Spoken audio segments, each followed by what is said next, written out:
नहीं, एक एक क्षण में ऐसे दृश्य आते हैं, ऐसी घटना आती है कि हम प्रभु को भूल जाते हैं। अगर आप चिंतन प्रियालाल का कर रहे हैं तो आप कुंज में ही वास कर रहे हैं। कुंज में वास करते हुए भी यदि चिंतन संसार का कर रहे तो हृदय जलेगा। आप कुंज में वास नहीं कर रहे। तन मन के बन से ये दोनों बातें कही गई। तन भी वृंदावन में अगर है और मन भी वृंदावन में है तो तुम्हारा पक्का वास। और अगर तन तुम्हारा संसार में है, मन वृंदावन में, तो पक्का वास। तन तुम्हारा वृंदावन में, मन संसार में, तो कच्चा वास। खास बात है तुम्हारा चिंतन क्या बन रहा है। हरिराम व्यास जी कह रहे कि वही सबसे बड़ा रसिक है। व्यास बड़े हरि के जना, हरि को अर्प्यो आप। निश दिन अति उल्लास मन, मुख में हरि जस जाप। ये खास बात। सबसे बड़ा महान भागवत कौन है? जिसने अपना अस्तित्व मिटा दिया है प्रभु के चरणों में। अपना महत्व, अपना अस्तित्व, अपना अहंकार श्री हरि के हाथों में दे दिया, प्रियाजू के हाथों में दे दिया, और निरंतर मुख से जाप हो रहा है, राधा वल्लभ श्री हरिवंश, राधा राधा राधा। तो हृदय में आनंद की उमगन हो रही। इसे कहते हैं भगवन निष्ठा। कल चर्चा हुई थी, भगवान श्री कृष्णचंद्र जी अर्जुन जी को उपदेश कर रहे हैं कि इस लोक में दो निष्ठाओं का वर्णन किया गया है। लोकेस्मिन् द्विविधा निष्ठा पुरा प्रोक्ता मया नघ, ज्ञान योगेन सांख्यानाम कर्म योगेन योगिनाम। निष्पाप अर्जुन, इस मनुष्य लोक में दो निष्ठाएं प्राय वर्णन की गई। ये जो अष्टांग योग भी है ये भी कर्मयोग के अंतर्गत ही आता है। पद्मासन लगाना, आसन में बैठना, वो सब क्रिया के अंतर्गत ही है, इसीलिए उनको दो में ले लिया गया है। बोले सांख्य योग अर्थात ज्ञान योग की निष्ठा, और योग अर्थात कर्म योग की निष्ठा। अभी जो कहा गया है कि वही रसिक सबसे बड़ा है जिसने अपने महत्व को प्रभु के चरणों में अर्पित कर दिया और रात दिन नाम जप कर रहा है भगवदाश्रित होकर। इसे कहते भगवन निष्ठा। ये जो कर्म निष्ठा है, कर्मयोग निष्ठा और ज्ञान योग निष्ठा, इसमें साधक को स्वयं करना होगा।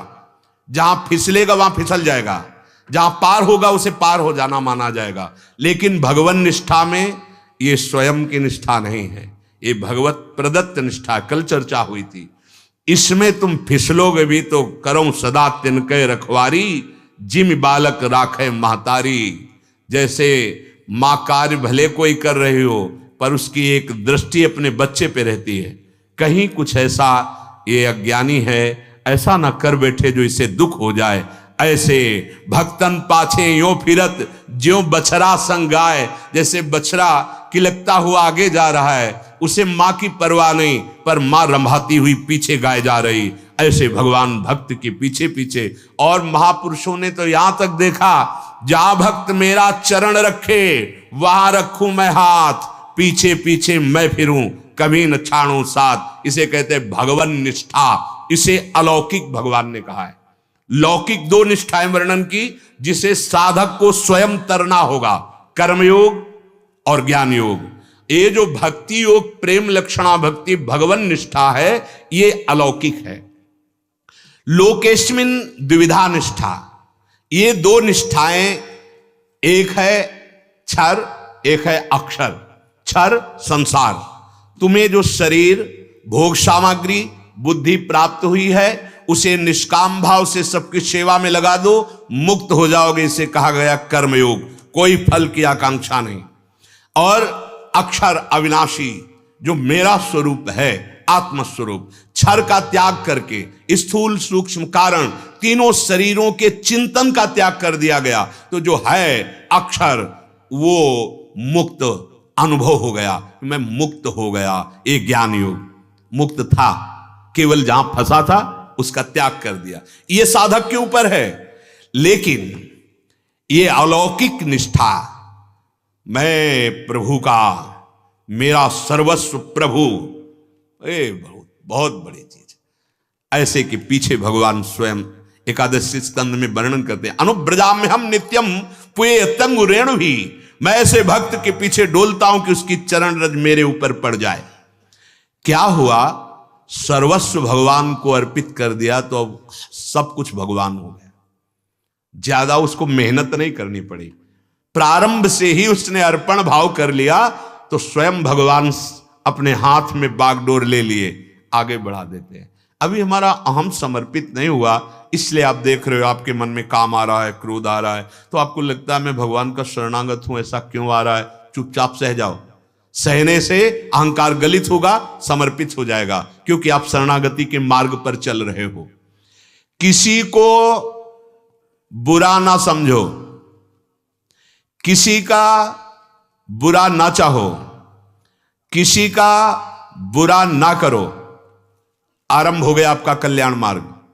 तुम 3 लीलाओं को देख पा रहे हो, भगवान की 3 लीलाएं बराबर हो रही हैं। शास्त्र सम्मत भगवान ने हर जगह वर्णन किया है, उत्पत्ति, पालन और विनाश, बिल्कुल तीनों बराबर हैं, तीनों आवश्यक हैं।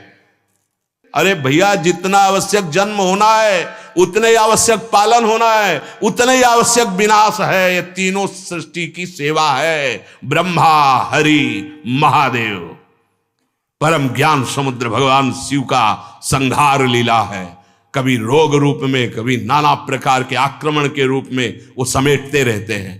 ब्रह्मा जी फैलाते रहते हैं, भगवान हरि पालन करते रहते हैं। तीनों एक है, तीनों एक है। आ उमा, वही प्रणव ओंकार, वही ब्रह्मा विष्णु महेश, वही परम सत्य। अरे भाई, तुम खेल को जान पा रहे हो क्या? आउट नहीं होगा खेल में, है? खेल में आउट नहीं होता क्या? वो आउट हो गया, बस यही तो है। दूसरा शरीर, चल इस खेल में आउट, चलो आगे बढ़ो। सुअर, कुत्ता, गधा, नाली का कीड़ा, देवता, नारायण, जो बनना चाहो, तुम्हें अवसर दिया गया था, आउट हो गए, भोगों में समय बर्बाद कर दिया, चलो निकलो। अब इसे कहते हैं भगवान रक्षा कर। अरे भगवान क्यों रक्षा करे? वो तो खेल ही रहे हैं, इसी में आउट तो होना ही है। खेल चल रहा है, तुमको सत्य दिखाई दे रहा है। उमा गाँव में अनुभव अपना, सत हरि भजन जगत सब सब। मानो या ना मानो, मान लोगे तो सत्य में स्थित होकर आनंदित हो जाओगे, नहीं मानोगे तो तुम्हारा ही बिगड़ेगा। अरे तू खुद फंस गया, बंधे कीर मरकट की नाई, वो तो अंदर से रोकता है, फंस मत। हे अज्ञानी, भगवान को दोष देते हो। किसका ऐसा हृदय है जिसको भगवान प्रेरित ना करते हो कि तू गलत जा रहा है? कोई नहीं शिकायत कर सकता। भगवान तुम्हारे हृदय में बैठ के कहते मत कर, ये गलत है। माना तुमने, फंस गए, अब फंसते चले जा रहे हो, बोले भगवान ने फंसा दिया। नहीं, तुम्हारा अज्ञान तुमको फंसाता चला जा रहा है।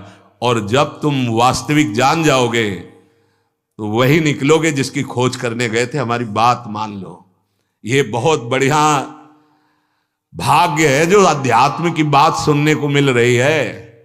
अगर इसको स्वीकार कर लो तो जीवन मुक्तता की तरफ कदम बढ़ जाएंगे। अधर्म आचरण करोगे, नास्तिकता फैलाओगे अपने चित्त में, तो बंधते चले जाओगे। हमारी प्रार्थना मान लो, निकल चलो। ये माया है जो तुम्हारी बुद्धि को दोषारोपण के मार्ग में बढ़ा रही। ध्यान दीजिए, किसी को बुरा ना समझो। यंत्र बुरा है, बिजली उसमें बुरी नहीं है। बिजली, वही बिजली एक जगह साधुता, एक जगह असाधुता, एक जगह गर्म हीटर और एक जगह एकदम एसी। बिजली वही है। बिजली देखो, कारण तत्व को देखो, मुक्त हो जाओगे। क्रियाएं देखोगे, फंस जाओगे। बात समझ लो। ना समझ में आवे तो जब समझ में आवे तब समझ लेना। प्रार्थना हमारी है, मानना आपको है। मान जाओगे तो जान जाओगे, जान जाओगे तो मुक्त हो जाओगे। नहीं मानोगे, किसी का कुछ बिगाड़ोगे नहीं, अपना बिगाड़ लोगे। अपना ही बिगाड़ना होता है। अगर हम किसी का बुरा करने चले तो बुरा बाद में उसका होगा। मेरा अभी सोचते ही बुरा शुरू हो गया। किसी को बुरा ना समझे, किसी का बुरा ना चाहे, किसी का बुरा ना करे, परम सुख की यात्रा प्रारंभ हो गई। मेरा कुछ नहीं है, मेरे को कुछ नहीं चाहिए, मेरे को अपने लिए अब कुछ नहीं करना, क्योंकि मैं जान गया कि मैं अविनाशी हूं। आ गए, नजदीक आ गए मंजिल के। मेरा सर्वस्व मेरे प्रभु ने स्वीकार कर लिया, मैं प्रभु का, प्रभु मेरे, विश्राम मिल गया। ये यात्रा है, चाहे कर्मयोग से चलो चाहे ज्ञान योग से चलो, अगर ये निष्ठा आ गई आनंदित हो जाओगे। ये क्यों में तुम्हारी बुद्धि की मलिनता है। श्री भगवान आगे कह रहे, ना कर्मणा मनारंभान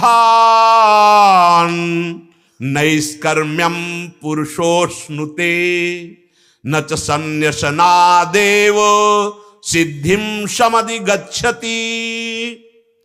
ये कर्म तो बड़ा बंधन कारक है, तो आज से कर्म ही नहीं करते। भगवान कह रहे हैं ऐसी तुम्हारी सामर्थ्य ही नहीं है, बिना कर्म किए कोई रह ही नहीं सकता। बोले हाथ पैर बांध के बैठ जाएंगे तो मन कर्म करेगा। कर्म कोई ये थोड़ी कि स्थूल ही होते, सूक्ष्म भी तो, प्रतिक्षण वो जाल बुन रहा मकड़ी की तरह। कर्मों का आरंभ किए बिना कोई सिद्धि को प्राप्त नहीं होगा, ध्यान रखना। क्यों? ऐसा क्या है? एक वेग है अंदर, उसको निकालना है। अगर उसे आप सत्कर्म में नहीं लगाओगे तो असत्कर्म में लग जाएगा। उस वेग को तुम रोक नहीं सकते। कर्म का वेग है। ये जो बना हुआ शरीर है प्रकृति से, इसमें एक वेग रखा गया, क्रियाशील, वो करेगा, हरकत होती रहेगी। क्रिया तो सोने में भी होती है, सुसुप्ति में। बोले क्या होती हो? तो सो रहा है। अगर क्रिया ना होती तो जग ही ना पाता कभी। बोले यार कच्ची नींद में जगा दिया, मतलब क्रिया हो रही थी ना, अभी क्रिया पकी नहीं थी, परिपक्व नहीं होती। परिपक्व होती अपने आप जग जाता, मतलब क्रियाशील है। मूर्छा में भी क्रिया होती है। अगर वो क्रिया ना होती तो उसे कभी होश ही ना आता। क्रियावान प्रकृति है, आप केवल स्थूल चेष्टाओं को देख रहे हैं। भगवान कह रहे हैं कर्म किए बिना कोई निष्काम स्थिति को प्राप्त नहीं होता है। जो शरीर का आराम चाहने वाले हैं वो एकांत में भजन करेंगे, कमरे में बहुत सेवाएं हैं, बहुत व्यवहार है, इसी से सिद्धि तुम्हें प्राप्त होगी। तुम क्या समझते हो एकांत कमरे में रहकर तुम सिद्धि प्राप्त कर लोगे, तुम प्रपंच से बच जाओगे? ए भाई, कमरे में एकांत नहीं होता, कमरे में पूरा प्रपंच साथ होता है। क्योंकि मन साथ है ना, वो पूरा सीसी कैमरा है अनंत जन्मों का, हर विषय भरा हुआ है उसमें। अगर उसको एकांत में नहीं ला पाए तो किसी गुफा में बैठ जाना जाके। प्रपंचातीत स्थिति नहीं है। बाहर से भागना एकांत नहीं होता। मन को सावई मनः कृष्ण पदारविंदयो, ये एकांत होता है। चाहे लाखों की सभा में बैठे हो तुम एकांत हो, और गुफा में बैठे हो तुम्हारा मन प्रपंच में है तो तुम एकांत नहीं हो। एक अंतःकरण में प्रकृति का वेग है, ध्यान से सुन लीजिए। उसमें करने की प्रक्रिया है, करने का वेग है। अगर उसे आप सही मार्ग में नहीं लगाए तो तुम्हारे रोके नहीं रुकेगा, गलत मार्ग में वो लगेगा ही लगेगा। उस वेग को मिटाने के लिए अवश्य करना है। भगवान कह रहे हैं कर्मों का आरंभ किए बिना कोई निष्कर्मता की सिद्धि को प्राप्त नहीं होता। बड़े बड़े वृद्ध संतों को भी देखा है, हाँ, कोई न कोई सेवा, कोई न कोई। देखो माधवदास बाबा इतने सिद्ध, उनके लिखे हुए लीला ग्रंथ का गायन उसी आश्रम में हो रहा है, जय जय जगन्नाथ। और वहां माधवदास बाबा गए तो कहा हमें यहाँ कुछ दिन रुकना है ब्रज में ही। तो उन्होंने कहा रुको महाराज, आपका तो वृद्ध शरीर है, आराम से जहाँ जैसे आप आसन लगा लीजिए। उनका नहीं, हम ये इसलिए आपसे प्रार्थना करें, मुझे सेवा चाहिए। उनका नहीं, आपको सेवा नहीं मिलेगी आपको। तो बोले फिर नहीं रुकेंगे, हम यहाँ का प्रसाद पाएंगे, यहाँ रुकेंगे तो हम यहाँ सेवा करेंगे। फिर ऐसा करो, आप ऊपर गऊ का गोबर डाल दिया जाता है छत में, आप थाप दो, कंडे थाप दो, उपले, वो सेवा ली। एक दिन वो सेवा करके उतर रहे थे, कोई जगन्नाथपुरी से संत भगवान आते, देखा माधवदास बाबा, साष्टांग दंडवत की। तो लोगों ने पूछा कौन है? बोले जिनका ग्रंथ गाया जा रहा है वही माधवदास बाबा। अरे सिद्ध महापुरुष सब चरणों में लौट गए उनके।